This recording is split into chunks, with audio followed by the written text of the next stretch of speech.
Welcome to Golden Black Live, Friday afternoon show. Special show today. Brian Newbert will join us in segment one. We'll talk a little Purdue basketball because tonight, big one tonight, 6 p.m., Purdue takes on Kentucky in an exhibition game. Probably as anticipated an exhibition game as one will ever find. It's going to be a interesting affair in Lexington, Kentucky. Then Jim Bonk will join us, talk a little Purdue football alum.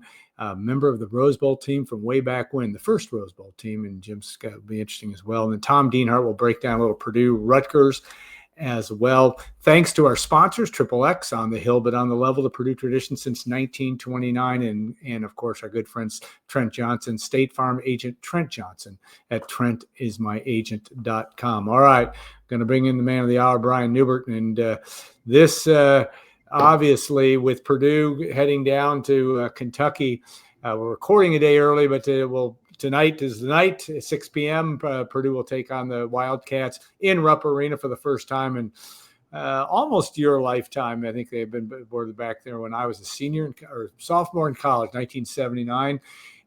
Great environment down there, big challenge for Purdue. But how do you think, you talked to Matt Painter on Thursday, what's going to be Purdue's approach comes Friday night? Yeah, kind of the same thing. I mean, they might do like a cursory look at Kentucky, but how do you find out about teams like Kentucky anymore anyway before they've played a game? That's kind of the nature of college basketball now, is everything's so new. These rosters all turn over. Kentucky's got a bunch of transfers. If this were a game that counted, Purdue would probably go back and look at what some of its past transfers did at other schools. They're not going to go to that extent, to those extents here. They're going to worry about what Purdue does, worry about what Purdue does best, try to be as good at that as possible, and then kind of manage things from there. There is a bit of a misconception that, Purdue doesn't want to win these games. I think that Purdue will coach to win. They will play to win. They will not prepare to win necessarily. They will worry more about themselves and other people, but it's not like when given the chance, they're going to throw the game here. It's not like this is, an NBA FBI situation. It's perhaps that was out of taste. That's timely. Very timely. It's not like Purdue hasn't tried to win these games in the past. They're just not been out of shape when they don't. There are benefits in losing, and they recognize those, they respect those. That's not to say if you give everybody top to bottom their choice between winning and losing, they'd all say we'd rather lose. It's just a matter of what you do with it, no matter what the outcome is. And losing has benefited Purdue in the past in these things. Sometimes with a season like this, there's value in being humbled. I don't get the sense Purdue is necessarily in love with itself right now, where it has to be humbled. But I think losing to Arkansas a couple of years ago was the best thing that could have happened to that team in that situation. That said, you'll recall Purdue pushed that game into overtime. It's not like they didn't try to win. They just took a lot of value out of not winning. And I think that's what this is all about, just the experience. People will remember this because it's Purdue playing at Kentucky, but the outcome will have a shelf life of about 24 hours. Yeah, last year too, Creighton, that game was a very competitive game. Braden Smith had 30-some points, and Purdue was in a position, was certainly competitive in the game, didn't win it. It is interesting. Though it is interesting. The thing with the Creighton game last year that kind of muted its value is that Purdue played that game with a different team than the one it ended up playing the whole season. No question, because they played that game with Daniel Jacobson and Will Berg playing center. And like 2 weeks later, they had to go with Trey Kaufman at the 5 the whole season, basically. So that wasn't really reflective of what Purdue was going to be playing with. So I don't know how much that rippled. I don't know how much the benefits of that experience rippled through the rest of the season as much as it did with Arkansas the year before. Yeah, I think that's a good point. And certainly it's going to be a time, the lights will be on. It's 23,000 people. It will be a good time to see not Omer Mayer, but I mean, all the ones that Jack Benner, I'm sure we'll get some playing time and be in the rotation enough to see what he can do. And of course, Oscar Clough, we know what he can do at the college level. What are you watching for? I mean, in terms of that, I mean, the rest of the cast, obviously, Matt Painter named his starting lineup on Thursday, and CJ Cox will be in the lineup with Oscar Clough, and then the three guys you would expect. But what are some of the things that you watch for in these types of games when again the outcome doesn't really matter as much as it might to some people? I just think this team is such a known commodity that it's, I'm not saying this glibly, but it's not all that interesting, to be honest with you. It's not like this is new and unusual stuff that we're only now discovering. You know what you're going to get from Braden Smith. You know what you're going to get from Fletcher Lawyer. You have a pretty good idea what you're going to get with Trey Kaufman-Renn.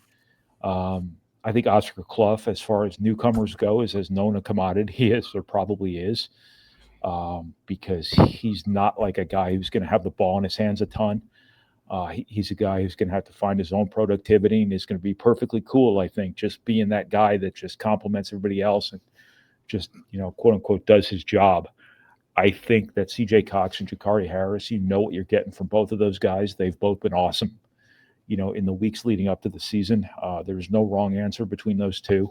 I think you'll kind of see them alternate on a night-by-night basis who plays more, who finishes the games. CJ Cox is going to start, even though Jakari Harris was awesome during the offseason. CJ Cox matched it and is the incumbent and obviously gets the benefit of the doubt there, I think, but can't say enough about both of those guys. They've both really taken big jumps from year one to year two, and they were both pretty good in year one for freshmen. And I just think there's a lot there that you already know how it's going to work. Trey Kaufman-Renn moving to playing alongside real size again, how that works, how his passing really shows up in a real game. I think his assist numbers are going to blow up this year because of the high efficiency rim finishers around him that they didn't have last year. Yeah. I just think it's going to be interesting all year long how much the value of rebounding reverberates through the entire game. I think people kind of view rebounding sometimes as just getting the ball back. It's not just getting the ball back. It's finishing a defensive possession with an exclamation point. It's starting an offensive possession in a healthy manner. And I think that's going to make a huge difference for this Purdue team. Now, Kentucky's going to throw big dudes at them, big athletic dudes. Two 7-footers and a 6'11". Yeah. They've got, and I don't know how they rebound. Yeah. How they rebound against that level of size and physicality and athleticism. You couldn't ask for any better a test, right from the get-go. Purdue is going to have to do a pretty good job or a much better job containing the dribble. Having that size behind you to help you this year is great, but in a perfect world, you wouldn't need it as much. You need to keep the ball contained. So how Purdue does that against the athletes Kentucky's going to have is going to be a really important key to the season. Something interesting that might come out of the Kentucky game, seeing how they fare in that regard. Yeah. But outside of that, just all the normal stuff is how does Omer Mayer function? Yeah. In his first game, I don't know how much he's practiced alongside Braden Smith. Purdue, I think, wants to play those guys together. This might just be discovery period for them in that regard. So if there's some roughness around the edges there, you have to understand Purdue might just be tinkering with things they haven't necessarily practiced. I thought Omer Mayer looked really, really cohesive in the scrimmage with his pick and roll guys. Looked really good with Trey Kaufman-Renn. Looked really good with Oscar Clough, even though he probably hasn't been taking a lot of starter reps per se in practice. So how he functions right away with combinations that he might not be practicing with every hour of every day is going to show just how adaptable and how well he's doing with his acclimation to a very different form of basketball than he's used to. Yeah, Daniel Jacobson, obviously, as you mentioned, did play in the exhibition game and 2 games last year before being out. And it will also, how they use Clough and Jacobson. I assume they'll complement with one another. But what do you see there? I see 2 positions where it is don't look at the individuals, look at the combined productivity. Yeah. Because I think between Oscar Clough and Daniel Jacobson at the 5, you have an all Big Ten level 2-headed monster, similar to what you had when Isaac Haas and A.J. Hammonds, and then Isaac Haas and Zach Edey. Do I have that right? No. No, Isaac was gone, but certainly Isaac. Travion Williams and Zach Edey. Right. There was exactly some Caleb Swanigan overlap in there at times with some of the 7-footers. But I think you looked at that position sometimes as, don't look at it as this guy got this and this guy got this. Look at it as both of these guys did this and provided this. And I think between Clough and Jacobson at center and Cox and Harris at that third guard position, I think when you look at their stats, when you look at their impact on games, I think you're going to see Purdue has, 5 all Big Ten level presences versus 5 all Big Ten level individual starters. I just think that's the best way to look at it, because what Purdue needs in terms of on-ball defense, rebounding, rim protection, the combination of those 4 guys should check all of those boxes. Yeah. Jack Benner's one that has drawn some attention because I think, as you've written, that he will likely back up Trey Kaufman-Renn. How much he plays, I mean, you got to think they're going to take a look at him, certainly, and him being in the rotation. But just from what you've watched for him, what should people expect out of what Jack Benner brings to the table? Well, he's still a freshman. And, yeah, I don't know what Kentucky's going to throw at Purdue at the 4, but I'm guessing it's probably a talented guy, a bigger guy. But Jack Benner's been practicing all summer against Trey Kaufman-Renn, so they could throw RoboCop at him, and it's not like it would shock his system. Jack Benner's really skilled offensively. He's going to be a really good offensive player for a really long time at Purdue. But he is a freshman, so there's going to be an acclimation period there. But his offensive skill level is, I've always compared him more to Dakota Mathias than any of those guys. Because he can dribble, pass, he can shoot. I think there's going to be real potential for him to be a guy one day who Purdue runs a lot of offense through. Whether that time is now, I have no idea. There's not a lot of minutes there. Let's say there's 10 minutes that Trey Kaufman-Renn's out of the game, which might be a lot of minutes to project that Kaufman-Renn will be out of the game. But between Jack Benner and Liam Murphy, I don't know if you can split those minutes between 2 guys without somebody having to be an odd man out. Right. From what I've seen, Jack Benner is not going to be that odd man out. How do they use him when he's in there? Did they actually try to play through him, or does he just kind of play a complementary role, stand in the corner and kind of wait for his opportunities? Probably a combination thereof. I think Purdue has to be careful with all these options and all this depth it has now to not, do too much, to not play too many guys, to not try to use too many guys, but to really hunker down on what they're great at and making sure they're as great as what they're great at as they can possibly be. So I don't know how much you're expanding the playbook to involve a Jack Benner in the sparse minutes he might get off the bench, but he is absolutely worthy. If you ran him in ball screens on the side, there's not a better suited pick and pop guy to make decisions or shoot or dribble off of those things. All the stuff Purdue could not do with its backup 4s last year. That's a huge part of this better offensive complexion they have now is God love Caleb Furst, but nobody had to guard him. Camden Heide, as athletic as he was and as good as he looked at times, wasn't a dribbler, wasn't a passer. And I think having offensive lubricant, for lack of a better term. Yeah, good word. God, here come my smart ads. Having a guy like that with his skill level at the 4, I think is really going to be something over time they can leverage. So we'll see how that manifests itself right away.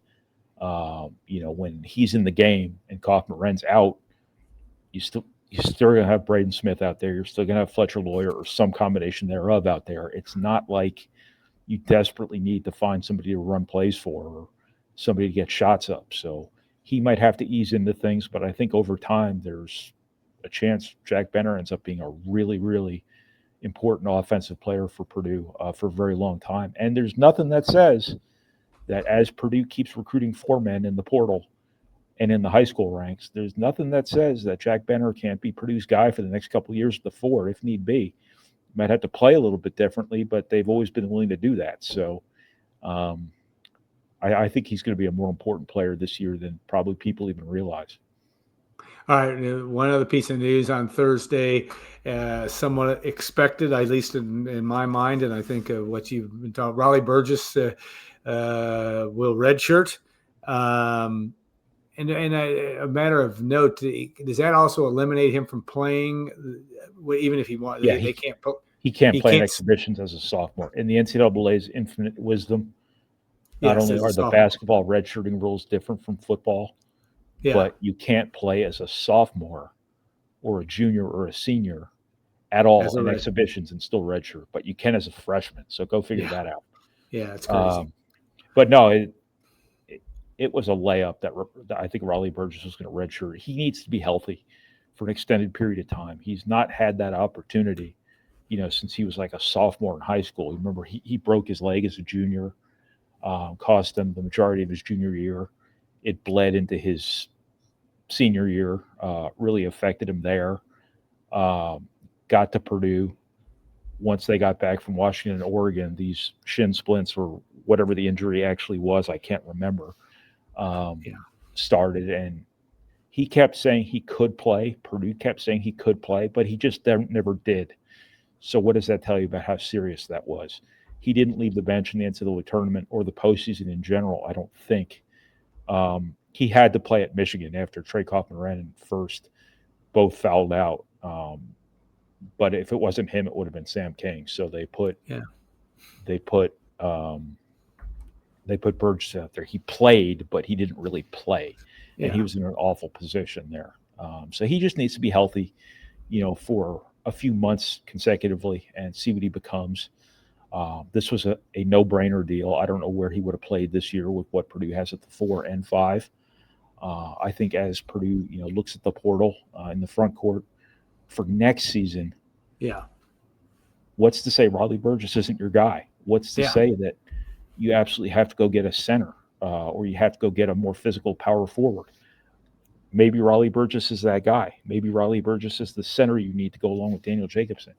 Maybe Jack Benner is the forward you need to go along with whatever else is in the program.